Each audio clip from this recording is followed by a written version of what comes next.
Hello प्यारे बच्चों, कैसे हैं? नमस्कार, गुड मॉर्निंग। तो चलिए मैं फिर से एक बार क्लास टेंथ का निर्देशांक ज्यामिति जो हम लोग 7.1 कंप्लीट कर चुके थे। 7.1 में जितना भी इंट्रोडक्शन वीडियो था, हम आपको बता दिए थे। और 7.2 का इंट्रोडक्शन अभी नहीं हुआ है, तो चलिए आज हम लोग 7.2 का इंट्रोडक्शन वीडियो लेकर के आए हैं। तो चलिए इस वीडियो का लिंक को अपने दोस्तों तक शेयर करेंगे, सब्सक्राइब करेंगे और लाइक करेंगे। तब तक मैं वीडियो को स्टार्ट करता हूं। चलिए देखेंगे, हम लोग पढ़ चुके थे 7.1 में दूरी सूत्र, और दूरी सूत्र एक्सप्लेन कर चुके थे, बढ़िया से उसको स्टडी कर चुके थे। आपको हर चीज़ उसमें बता दिए थे कि संरेख कब होता है, हम लोग कैसे प्रमाणित करेंगे कि कौन सा त्रिभुज है, कैसा चतुर्भुज है। और 7.2 में आज हम लोग पढ़ेंगे जिसका नाम है सेक्शन फार्मूला, जिसको बोलते हैं विभाजन सूत्र। इसको हम लोग बोलते हैं विभाजन सूत्र। और विभाजन सूत्र इसको इंग्लिश में हम लोग बोलते हैं सेक्शन फार्मूला।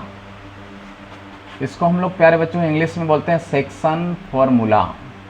ध्यान से आप समझेंगे कि सेक्शन फार्मूला क्या होता है। सेक्शन फार्मूला हिंदी नाम है विभाजन सूत्र। नाम से पता चल रहा है विभाजन का मतलब बांटना होता है। और हम लोग विभाजन सूत्र में 3 प्रकार का फार्मूला पढ़ेंगे। 3 प्रकार का फार्मूला में एक का नाम है जिसको बोलते हैं अंतः विभाजन, एक का नाम है दूसरका को जो हम बोलते हैं बाह्य विभाजन, और तीसरका मध्य बिंदु है। अब तीनों को बारी बारी से हम लोग देखेंगे, आप लोग समझने का प्रयास करेंगे। चलिए, पहला नंबर जिसको हम लोग बोलते हैं अंतः विभाजन के नाम से हम लोग जानते हैं। प्यारे बच्चों, अंतः विभाजन देखिएगा, पहला नंबर जिसको हम लोग बोलते हैं अंतः विभाजन। अंतः विभाजन, देखिए अंतः विभाजन क्या है, बात को सीखेंगे। अंतः विभाजन क्या है कि मान लीजिए कोई लाइन है। प्यारे बच्चों समझने की कोशिश करिएगा। मान लीजिए ये कोई लाइन है और एक का नाम P है, दूसरका का नाम Q है। एक का नाम क्या है P है, दूसरका का नाम क्या Q है। देखिए P और Q का कोऑर्डिनेट दिया रहेगा, निर्देशांक आपको दिया हुआ रहेगा। P का कोऑर्डिनेट मान लीजिए x1 और y1, और Q का कोऑर्डिनेट मान लेंगे x2 और y2। मैं दोनों को प्यारे बच्चों मान लिया। एक का x1 y1, दूसरा का क्या मान लिया x2 y2। अंतः नाम से पता चलता है अंतः विभाजन मतलब इस PQ रेखा के अंदर में कोई बिंदु आकर के इसको विभाजित करेगा, काटेगा। तो ऐसा करते हैं, मान लेते हैं कि कोई R पॉइंट है जो इस रेखा को R बिंदु से इसको डिवाइड करता है। तो पूछेगा बताइए इस R का कोऑर्डिनेट क्या हो पाएगा। लेकिन इतनी सी बात दिया रहेगा कि इसको m/n के रेशियो में क्या करेगा, डिवाइड करेगा। इतनी सी बात दिले रहेगा, ठीक है। तब आपसे पूछेगा बताइए इस R का कोऑर्डिनेट क्या हो पाएगा, R का निर्देशांक क्या हो पाएगा। बात को आपको सीखना है प्यारे बच्चों। आप समझेंगे तो R बिंदु का निर्देशांक निकालने क्या करेंगे। R बिंदु का निर्देशांक, चाहे नियामक कह सकते हैं, कोई दिक्कत नहीं है। R बिंदु का निर्देशांक, मान लो कि इस R बिंदु का निर्देशांक x, y है। x, y मतलब x और y का वैल्यू आपको निकालना है। तो x और y का आपका वैल्यू निकालना है। प्यारे बच्चों क्या हो पाएगा, तो हम लोग जानते हैं mx2। देखो m को x2 के साथ गुना करेंगे प्लस n को x1 के साथ गुना करेंगे, nx1 और बटा में m प्लस n। इससे x का मान निकलेगा mx2 प्लस nx1 बटा m प्लस n, और कॉमा my2 प्लस ny1 और बटा क्या हो जाएगा m प्लस। इसी को हम लोग प्यारे बच्चों अंतः विभाजन कहते हैं। क्या कहते हैं, अंतः विभाजन। R बिंदु का निर्देशांक x, y बराबर क्या हो जाएगा mx2 प्लस nx1 बटा m plus n, my2 plus ny1 बटा m प्लस n। इसको हम लोग क्या बोलते हैं, अंतः विभाजन कहते हैं। दूसरा का नंबर क्या है जिसको हम लोग बोलते हैं बाह्य विभाजन। प्यारे बच्चों समझने की कोशिश करिएगा। बाह्य विभाजन नाम से पता चलता है कि बाह्य विभाजन है, मतलब बाहर से इसको कोई आकर डिवाइड कर रहा है। इसको कोई बाहर से आकर के क्या करता है, डिवाइड करता है। तो देखेंगे हम वही बात लेंगे।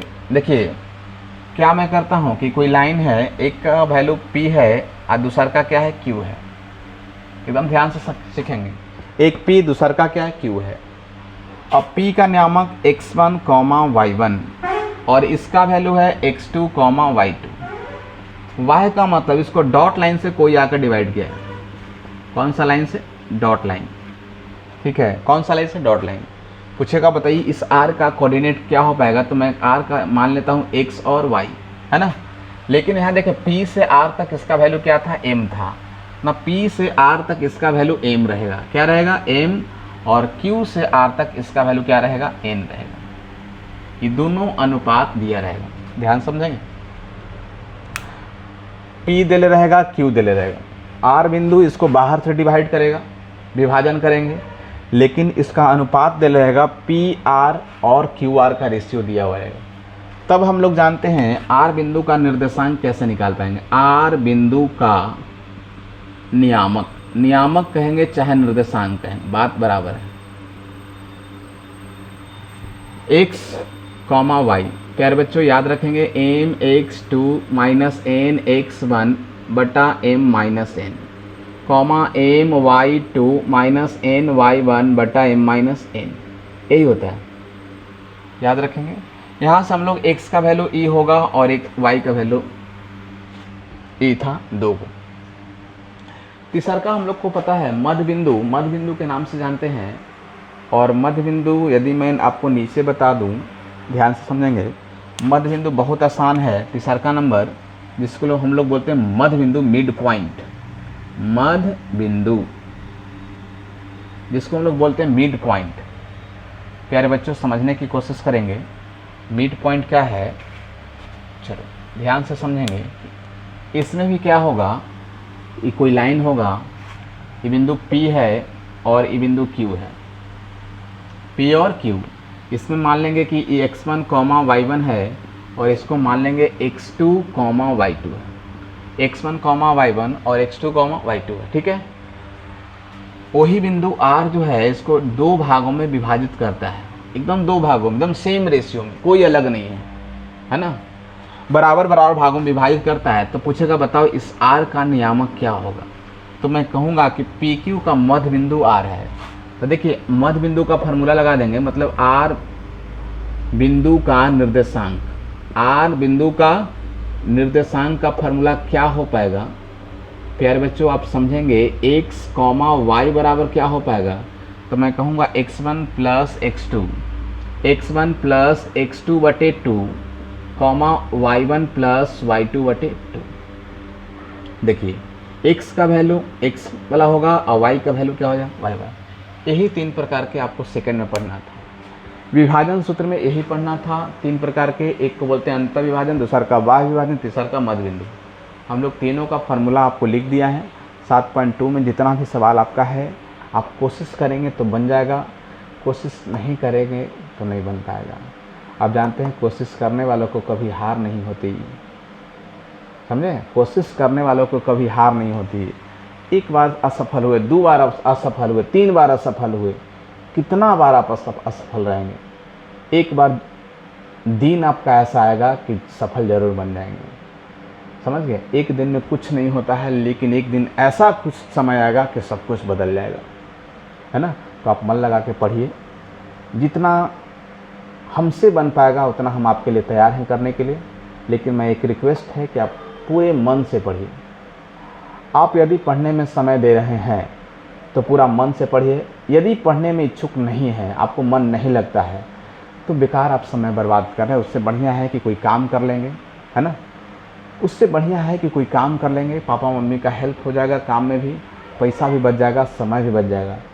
लेकिन जिस विद्यार्थी को पढ़ने में इंटरेस्ट है, लगते हैं कि हम आगे कुछ कर पाएंगे, तो कृपया मन लगा के पढ़ेंगे। जितना भी मैं आपको बता रहा हूँ अपने कॉपी में नोट करेंगे और क्वेश्चन को बनाने का प्रयास करेंगे। मैं इसका क्वेश्चन एक एक टाइप लेकर के आपको बता दूंगा। जब भी मैं अगले वीडियो लेकर के आऊँगा तो इसका मैं क्वेश्चन लेकर के आऊँगा। जो भी आपको लगेगा, चाहे हमको लगेगा कि इस क्वेश्चन को बताना चाहिए, तो मैं आपके लिए तैयार हूँ, मैं आपको बता दूँगा, ठीक है।